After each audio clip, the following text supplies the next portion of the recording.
Mummy ഇത് എവിടെ പോയേക്കായിരുന്നു? എത്ര നേരമായിട്ട് കാത്തു നിൽക്കാന്നറിയോ?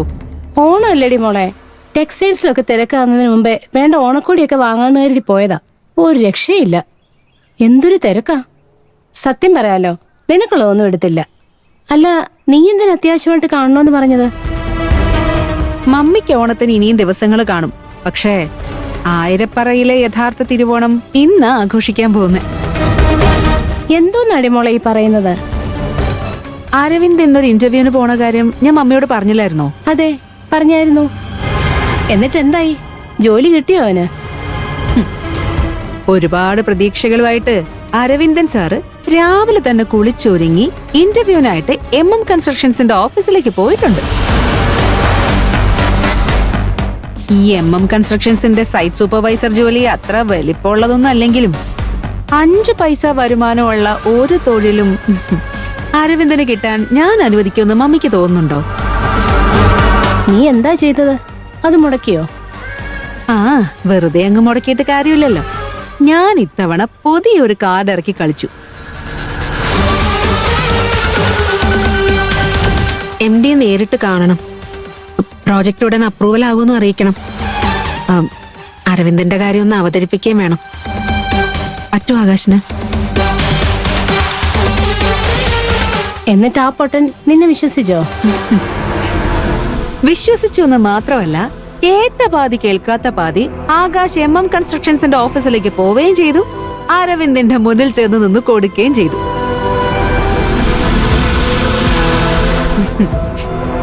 എന്നിട്ട് എന്താവാൻ, MM കൺസ്ട്രക്ഷൻസിന്റെ MDക്കുള്ള അടുത്ത കോള് എന്റെ വകയായിരുന്നു. സർ, ഇപ്പൊ പറഞ്ഞ ഈ അരവിന്ദ് എന്റെ ഹസ്ബൻഡാണ്. അരവിന്ദന് ആ ജോലി കൊടുക്കണ്ടെന്ന് പറയാനാ ഞാനിപ്പോ വിളിച്ചത്. അപ്പൊ അരവിന്ദന് ആ ജോലി കിട്ടില്ലെന്ന് ഉറപ്പായി അല്ലേ? ജോലി കിട്ടില്ലാന്ന് മാത്രമല്ല, ജോലി കിട്ടാത്തതിന് കാരണക്കാരൻ ആകാശാണെന്ന് കൂടി വരുത്തി തീർക്കാൻ പറ്റി എനിക്ക്. അത് വേണം മോളെ. നിന്നെ ചതിച്ച ആ കുടുംബത്തിനോടുള്ള പക ഓരോ നിമിഷവും നീ തീർത്തുകൊണ്ടേയിരിക്കണം. ഇന്ന് എന്റെ ദിവസം മമ്മി, എന്റെ വിജയങ്ങളുടെ ദിവസം. മമ്മിക്കറിയോ, വലിയ മാഷെന്നൊക്കെ പറഞ്ഞ് തല ഉയർത്തിപ്പിടിച്ച് നടന്നിരുന്ന ആയിരപ്പറയിൽ ബാലചന്ദ്രൻ ഇന്ന് ശ്രേയ രാജേശ്വരിയുടെ മുന്നിൽ വന്ന് നിന്ന് മാപ്പപേക്ഷിച്ച ദിവസോ. ഓമനിച്ചു വളർത്തിയ പശുക്കളെ ചത്തു വീഴുന്നത് കണ്ടപ്പോ നിയന്ത്രണം വിട്ടുപോയ ഒരു പാവം കർഷകന് ആ ദുർബല നിമിഷത്തിൽ പറ്റിപ്പോയൊരബദ്ധം. ഒരാവേശത്തിന് എന്റെ ഓഫീസിലേക്ക് വന്നങ്ങ് കയറി. പശുക്കള് ചാവാൻ കാരണക്കാരി ഞാനാണെന്ന് ആ വാദ്യാർക്ക് തോന്നിയെങ്കിൽ അത് സ്വാഭാവികം മാത്രോ. പക്ഷേ ഞാൻ അതിനെ ശരിക്കും അങ്ങ് മുതലെടുത്തു.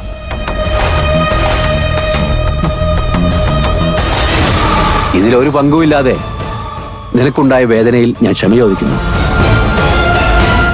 വയസ്സായതല്ലേ മോളെ, ക്ഷമിച്ചു കളഞ്ഞേക്ക്. അത് ഓർക്കുമ്പോ തന്നെ എന്തൊരു സന്തോഷാണെന്നറിയോ മമ്മി. ചെയ്തു പോയ തെറ്റിനെ മാപ്പാക്കണമെന്ന് ബാലമാഷ് എന്നോട് പറഞ്ഞപ്പോ ഉണ്ടായ ഒരു കുളിരുണ്ട്. അത് പറഞ്ഞറിയിക്കാൻ പറ്റില്ല. ഇനിയിപ്പോ ആയിരപ്പറ വീട്ടിലേക്ക് അരവിന്ദന്റെ ഒരു വരവുണ്ട്. മിക്കവാറും ആയിരപ്പറ വീടിന്റെ കന്നിമൂലയ്ക്ക് ഇന്ന് അരവിന്ദ് തീ കൊളുത്തും. ഇന്ന് കത്തും ആ കുടുംബം.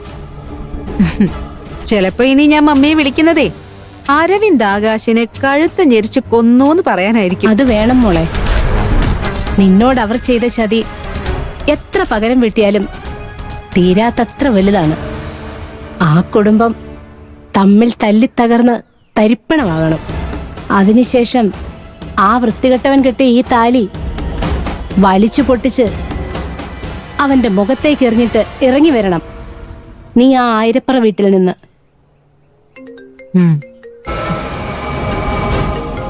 അരവിന്ദന്റെ ആ ശാന്തപ്പ മാമനാ വിളിക്കുന്നത്. ആയിരപ്പറയിൽ എന്തോ സംഭവിച്ചിട്ടുണ്ട്. നീയൊന്ന് എടുത്തു നോക്കിക്കേ. ഹലോ അച്ഛാ, അച്ഛനെവിടെയാ? മോളിപ്പോ എവിടെയുണ്ട്? ഞാനിവിടെ അടുത്ത് തന്നെ ഉണ്ട്. എന്തു പറ്റി അച്ഛാ? മോൾ എത്രയും പെട്ടെന്ന് ആയിരപ്പറയിലേക്ക് വാ. ഞാനിവിടെ ഉണ്ട്. വേഗം വാ